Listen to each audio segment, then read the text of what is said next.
Hey guys, what's going on? It's Corrupt back again with episode number 3 of Improving Your Game Season 2. Really psyched, once again, as always I've been saying it about doing this.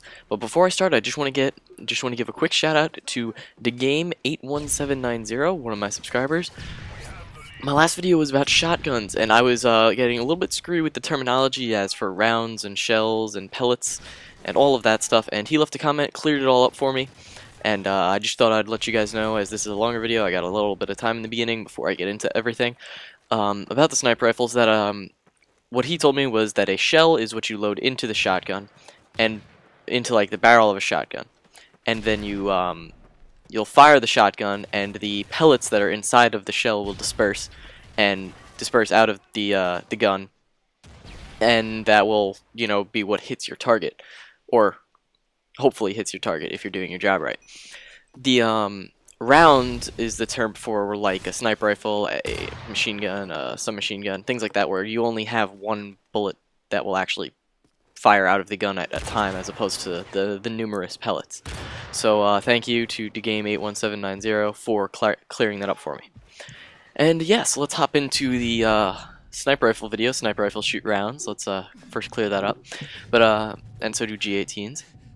But yeah, so pretty much the sniper rifles in this game are a little bit different, in my opinion, than from most other games. They're not as different as they were in Black Ops, because Black Ops was clearly much different.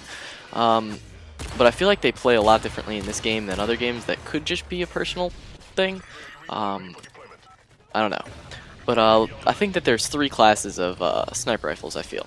There's going to be the low damage sniper rifles, the stealth sniper rifles, and then the bolt action sniper rifles, which are pretty much the trick shotting ones. You know, you can do anything with a bolt action anything you can do with a bolt action you can do with a Barrett 50 cal, and do it more efficiently with a Barrett 50 cal, except for trick shotting and montage clips. So, and sometimes they're more fun to use. And most times bolt actions are more fun to use. But yeah, so let's start off with the low damage ones. The main 2 worth mentioning are going to be, well, actually no, the only 2 worth mentioning are going to be the RSASS, and the Dragunov. So start off with the RSASS. This is the one that most people will actually use. This is the this one's actually pretty decent for a gun in general, especially if you can drop an ACOG scope on it, because its fire rate, I believe, is 1,000 or 1,200 rounds per minute, which, for those with a good trigger finger, is extremely fast. And you can really get a lot of rounds out. I personally have a very nice trigger finger. I like to pride myself in that.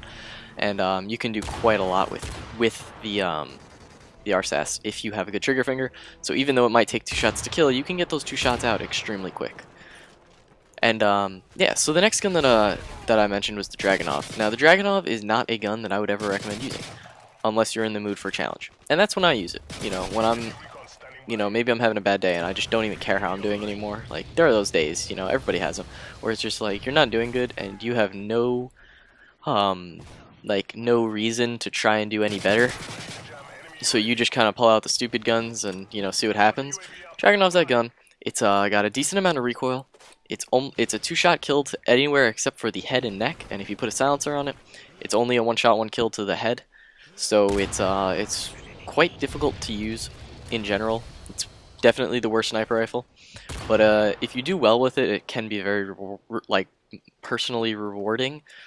Pretty much for both the RSASS and the Dragunov, I would recommend suppressors for, because they're already weak as is, so you're gonna, like, mentally, when you try and find somebody with one of those guns, you need to prepare yourself to hit 2 bullets. Like, if you only have enough time to hit one, you might not want to take the shot.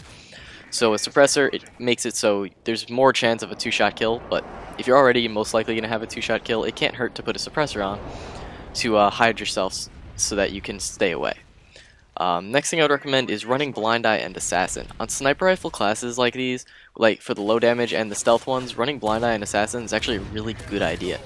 You can do pretty decent work. Like you guys saw in my support sniper video for the Barrett 50 cal, that was really more of a stealth sniper video.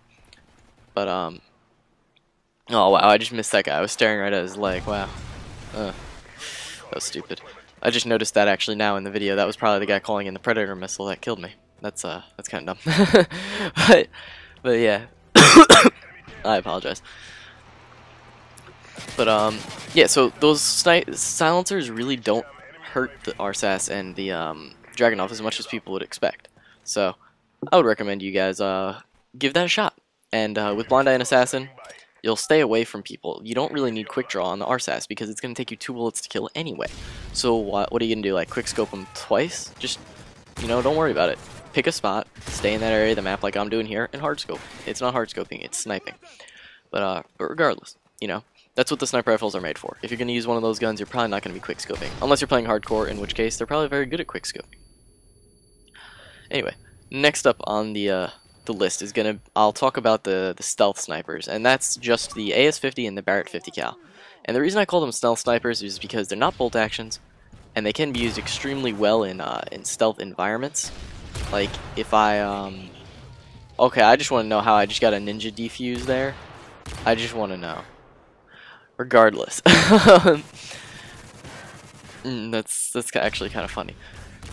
But yeah, so the AS-50 and the Barrett 50 cal, they're both they're powerful. They can get one-shot kills. They're semi-autos, so you can just keep clicking the trigger. But the AS-50 has a much lower zoom rate, and the Barrett 50 cal's got a higher clip size and a higher fire rate. They're both good. AS-50 I would recommend though if you're going into close range engagements. AS-50 is going to be the more offensive sniper. I would whip out the extended mags or the heartbeat attachment. And pretty much quick draw, steady aim, you know, do it up. Because it's got a low zoom rate, so you really don't need anything else. If you do want to use it like you would use a different sniper, though, I would recommend the variable zoom scope. And for the Barrett 50 cal, this is pretty much, you know, your substitute for the bolt actions. When you want to do really good with a sniper rifle, like actually succeed helping your team with a sniper rifle, I would recommend the 50 cal with either the variable zoom scope or extended mags. That's just my preference, though. Heartbeat and suppressor both work on it as well. So the final class of weapons before this finishes up is going to be the bolt actions. Pretty much for these, I would recommend you rock the speed proficiency on... Well, actually, no, I want to just point that out. I would rock the speed proficiency, if you can, on all sniper rifles, with the exception of the Dragunov, which I would recommend kick for. The speed, I mean, sniper rifles make you move slow, and the speed proficiency helps you get to where you need to go faster. So, yes, but for bolt actions, this is going to be your quick draw marksman or quick draw steady aim class. Pretty much quick... this is your quick scopers and your trick shotter's dream right here, the L118A and the MSR. It's really nothing to say that much about them, you know. The Barrett 50 cal can do everything that they can do. But yeah, so I hope you guys enjoyed this video. I hope this gave you a little insight into the snipers. The Barrett 50 cal is my personal favorite, and it's the one that I would recommend you guys use the most. It's probably the best one. But yeah, so if you liked the video, guys, give it a thumbs up. If you didn't, please leave a comment. Let me know what I can do better next time. Anyway, guys, this has been Corrupt. Peace out.